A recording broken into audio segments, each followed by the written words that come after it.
E aí, tudo bem? Professor Eliel falando. Hoje falaremos sobre frações.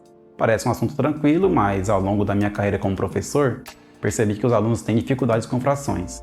Quando eu dava aula de derivadas, eu vi que os alunos conseguiam aplicar as regras de derivadas, um assunto até um pouco avançado aí de cálculo, mas não sabiam o que fazer com as frações que iam aparecendo ali no meio do processo.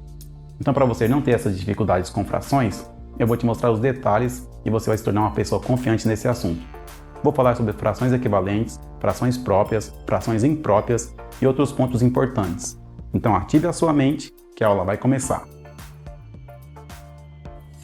Então, falando de frações, vamos primeiro conceituar as frações. As frações são utilizadas para representar a parte de um todo. Então, se a gente tem uma pizza, por exemplo, a gente sabe que a pizza vem dividida em 8 partes, né? 8 pedaços de pizza.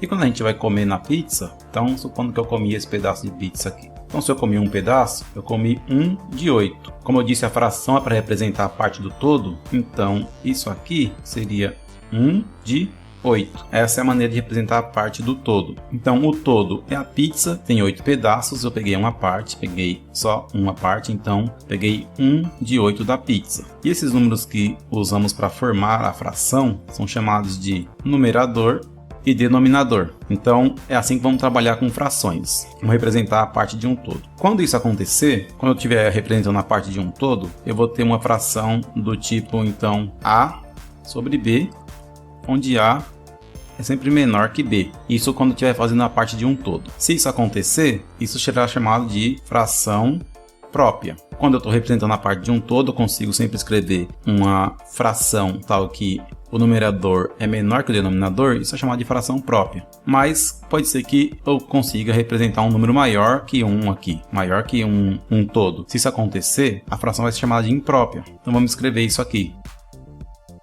Bom, em relação às frações impróprias, temos que ter o seguinte cuidado. Se eu tivesse, por exemplo, aqui 17 terços, isso aqui é uma fração imprópria, já que ela é do tipo A sobre B com A maior que B. Então ela é imprópria. Quando ela for imprópria, ela pode ser escrita de duas formas. Ela pode ser escrita assim, ou ela pode ser escrita como um número inteiro seguido de uma fração. Então seria do tipo C e aqui AB. E aqui, esse cara aqui, ó, o traço que forma a fração, tem que estar exatamente no meio do número C. Se tivesse escrito C.AB, seria diferente. Seria C vezes a fração AB. Quando eu escrevo dessa forma aqui, é uma forma de escrever a fração imprópria. Quando eu escrevo dessa forma aqui, eu escrevo uma multiplicação de C pela fração AB. E você tem que tomar cuidado. Então, para escrever dessa forma aqui, o que nós vamos fazer? Vamos pegar o 17 terços e fazer a divisão. Nós vamos poder olhar a fração como divisão. Então, vamos fazer 17 dividido por 3. Então, 17 dividido por 3 vai dar 5, né? 5 vezes 3, 15. Para 17 sobra 2. Então, aqui nós temos o resto da divisão. Aqui nós temos o divisor. E aqui nós temos o quociente. Para formar a fração do tipo CAB, como esse tipo aqui, nós vamos pegar o seguinte. C vai ser o quociente. A vai ser o resto. E B vai ser o divisor. Usando esse tipo de notação aqui, então a fração 17 sobre 3, ela pode ser escrita como 5, 2 terços. Ok? Então é a forma de escrever uma fração imprópria usando um inteiro e uma fração. Então, dessa forma aqui você está escrevendo 17 terços de outra maneira. Agora veja, poderia ser ao contrário, né? Eu poderia estar nesse caso aqui e querer escrever esse caso aqui. Como faríamos isso? Para fazer isso, é bem simples. Você mantém o denominador. Então você vai estar aqui com o denominador aqui, mantém ele. E o numerador, o que é o numerador? O numerador vai ser o seguinte, você pega esse 3, ó, multiplica por 5. O resultado que der, você vem aqui e soma com 2. Então, ó, 3 vezes 5, 15. 15 mais 2, 17. Então, dá aí 17 terços, que é o passo inverso de pegar a fração imprópria e transformar numa fração com inteiro mais fração, né? Como é escrito dessa forma aqui. E aí fizemos agora o passo contrário. Pegamos essa fração escrita dessa forma e escrevemos ela na forma de fração imprópria. Essa maneira que você vai trabalhar então com frações impróprias. Na maioria das vezes isso aqui nem vai ser cobrado, mas eu estou falando aqui os detalhes sobre frações para a gente deixar a aula bem completa, bem clara aqui, tá? Então falamos o que é uma fração, que ela representa a parte de um todo. Ela também pode representar um número que é maior que 1, nesse caso é 5, né, mais 2/3 aqui. Vimos aqui então como trabalhar com as frações impróprias. E agora nós vamos ver as frações equivalentes. Falando então das frações equivalentes, vamos lembrar o seguinte. Quando eu falei de números racionais, eu disse que eu posso pegar um número P, pertencente aos inteiros, e um número Q, que também é pertencente aos inteiros. E se eu fizer a fração P sobre Q, esse número pertence aos racionais. Então, frações equivalentes, eu vou estar fazendo o seguinte. Se eu pegar a fração 1/4, por exemplo, isso aqui vai dar em número decimal 0,25. Se eu pegar a fração 2/8, isso aqui também vai dar em número decimal 0,25. Então, eu tenho duas frações que representam o mesmo número decimal aqui, ó. Então, 0,25 e 0,25. Frações que representam o mesmo número decimal são chamadas de frações equivalentes. Eu posso ter uma fração e outra fração que representam o mesmo decimal. Quando isso acontecer, as frações são frações equivalentes. E eu posso fazer um processo que eu saio do 1/4 e vou para 2/8. Como que eu faço isso? Eu pego 1/4 e faço o seguinte, multiplico por 2 o numerador e multiplico por 2 também o denominador. Se eu fizer isso, 2 vezes 1 vai dar 2 e 2 vezes 4 vai dar 8. Tá vendo? Eu saí de 1/4, multipliquei o numerador e o denominador pelo mesmo valor, cheguei em 2/8. E eu posso fazer também o caminho contrário. Posso sair de 2/8 e chegar em 1/4. Eu pego 2/8 e divido por 2 o numerador, divido por 2 o denominador. 2 dividido por 2 vai dar 1 e 8 dividido por 2 vai dar 4. Então, veja que eu posso fazer uma fração equivalente multiplicando ambos os números, numerador e denominador, por um certo valor, ou eu posso dividir numerador e denominador por um certo valor para gerar uma fração equivalente. O importante é que você sempre use o mesmo número no numerador e no denominador. Se você vai multiplicar ou dividir, não importa, sempre vai gerar uma fração equivalente.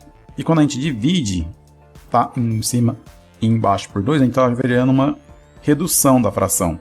Se você resolve um exercício e chega num resultado que dá uma fração que é 2/8. Se esse exercício for de múltipla escolha, não vai ter uma alternativa para você assinalar 2/8, mas vai ter uma alternativa para você assinalar 1/4, porque nós vamos sempre ter a fração na forma mais reduzida.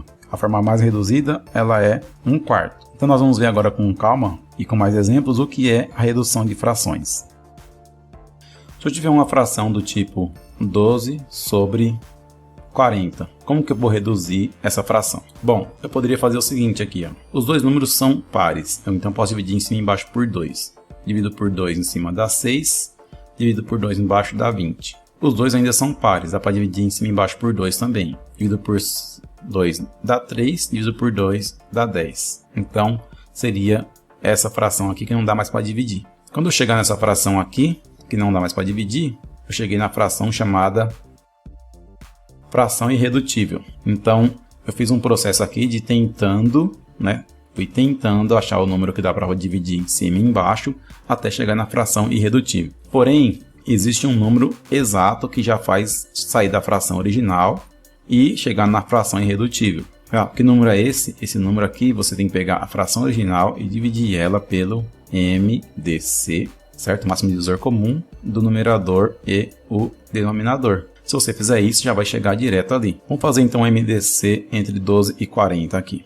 Se eu fizer isso, o MDC aqui então daria 4. Agora veja, se eu pegar a fração original, que era 12 sobre 40, divido em cima por 4, divido embaixo por 4. 12 dividido por 4 dá 3 e 40 dividido por 4 vai dar 10, que é exatamente a fração irredutível que nós tínhamos chegados aqui. Então, essa é a maneira de fazer redução de fração. Você pode ir dividindo até chegar na irredutível e, se você preferir, você pode calcular o MDC entre o numerador e o denominador e usar esse valor para fazer uma divisão só. Note que fazer isso aqui que eu fiz, calcular o MDC e depois aplicar a redução de fração, pode levar mais tempo do que fazer o que eu fiz aqui, que foi esses dois passos aqui. Então, você precisa decidir se você quer fazer de uma forma ou de outra, porque na verdade a gente precisa ganhar tempo, né, para fazer as coisas. Quando a gente está numa prova, a gente não tem tempo de ficar calculando um MDC completo como esse para depois fazer a redução de fração. Então a gente pode ganhar tempo fazendo da maneira que eu fiz aqui em cima.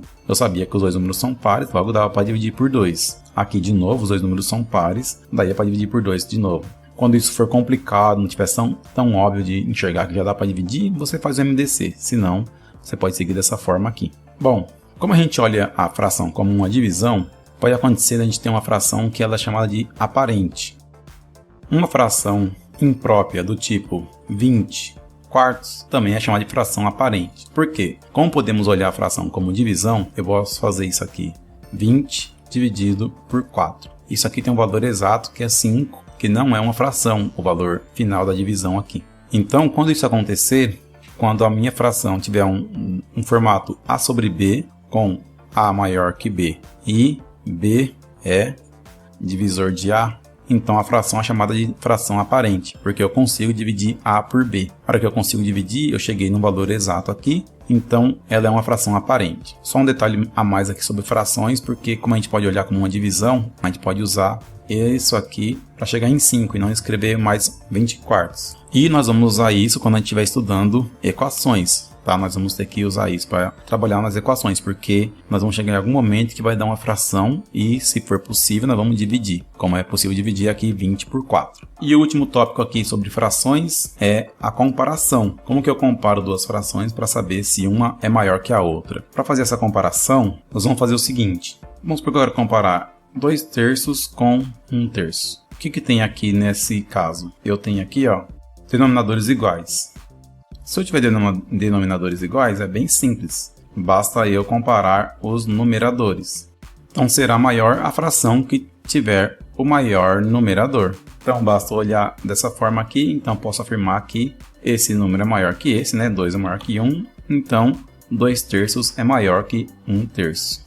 Então é dessa forma que a gente compara frações. Agora poderia ter um caso em que os denominadores fossem diferentes. E aí a gente faz um processinho para chegar em frações equivalentes com denominadores iguais. E aí a gente compara novamente da mesma forma que foi feito aqui. Então guarda isso. Se os denominadores são iguais, basta eu comparar os numeradores. A fração que tiver o maior numerador será a fração maior. Então 2 terços é maior que 1 terço. Agora vamos ver o caso em que os denominadores são diferentes. Se eu fosse comparar então 2 terços com 3 quartos. Qual dessas frações é maior? Bom, aqui então a gente tem denominadores diferentes.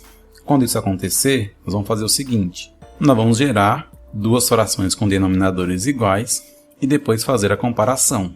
Então, para fazer isso, nós vamos fazer o seguinte. Vamos olhar aqui para nossas frações originais e vamos fazer o seguinte. Você lembra que na hora que eu falei de frações equivalentes, eu peguei lá 1 quarto, multipliquei em cima e embaixo por um mesmo valor, cheguei numa fração assim, que é equivalente. Se a fração é equivalente, então ela representa o mesmo valor numérico. Se eu gerar uma fração equivalente a partir de outra, eu não estou alterando o valor numérico dela.